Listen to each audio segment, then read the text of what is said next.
Capricorn, hello Capricorn, and welcome to your reading for the Jupiter and Neptune conjunction in Pisces that we have coming up exact on April 12th and moving through about May 11th. So I have, in honor of the Jupiter-Neptune conjunction, I am doing spirituality, meaning, philosophy of life reading today.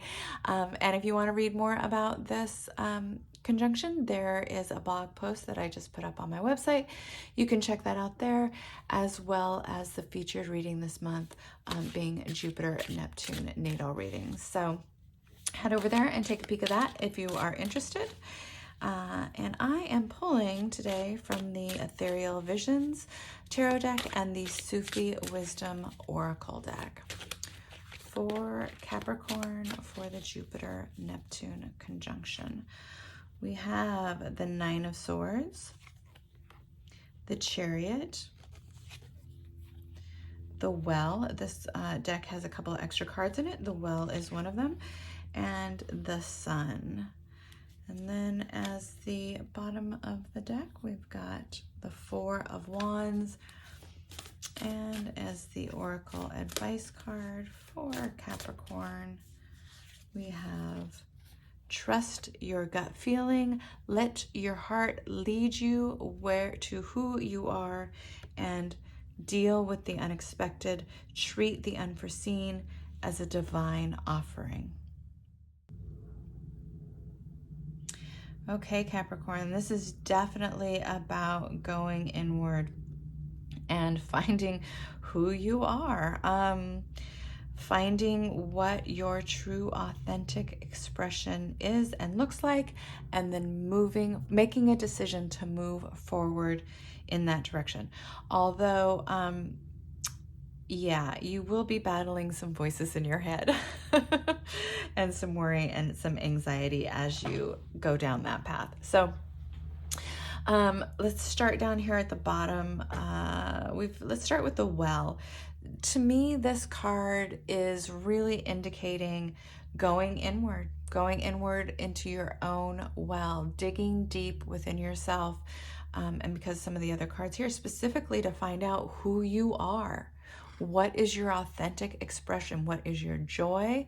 And who you are. I mean, that's where you start with. Before you can make any decisions to move forward, to be in alignment with that, you need to dig deep and find out who that is.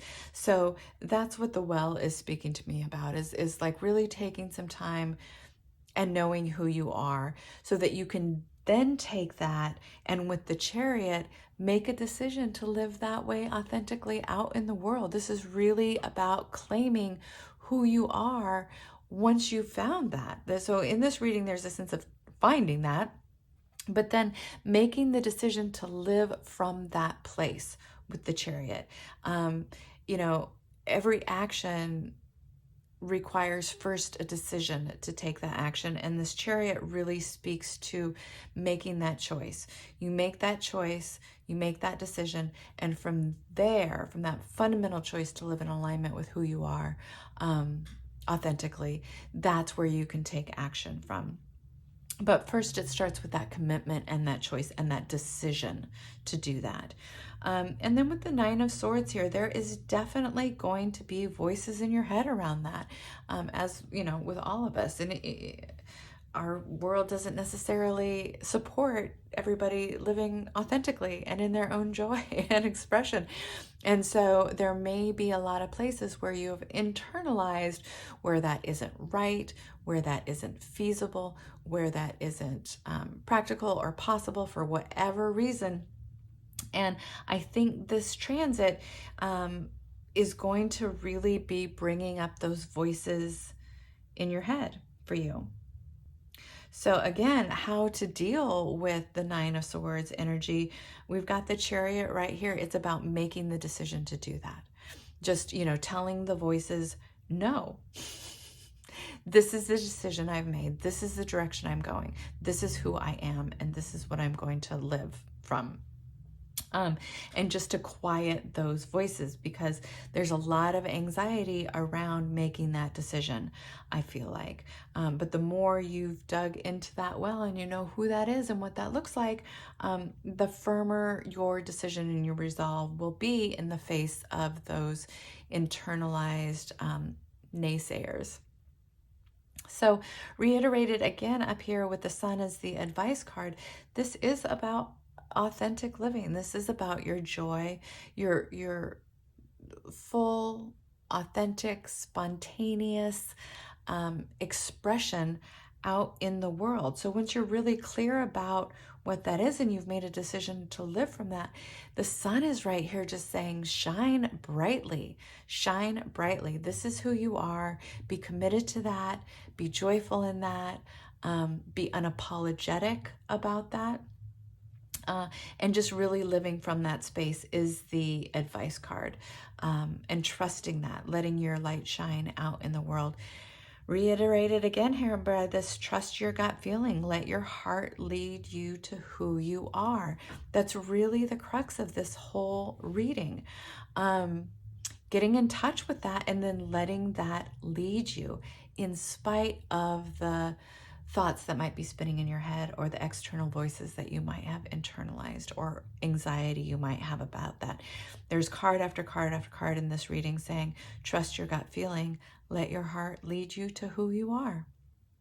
So then we've got the Four of Wands over here.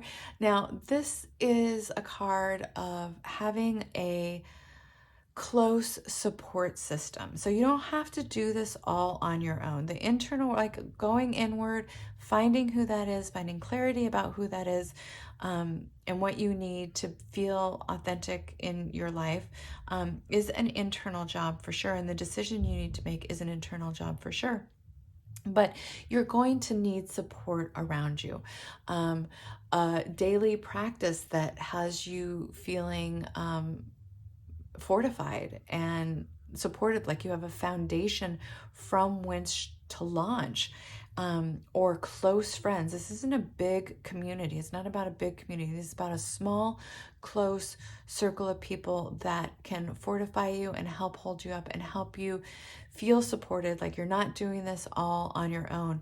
Even though much of this work is an internal job, having that support around you is going to be really important to deal with this anxiety that looks like maybe coming up, and taking the risk of going ahead and trusting your gut and living from that space, because it is a risk. So making sure that you have that support around you.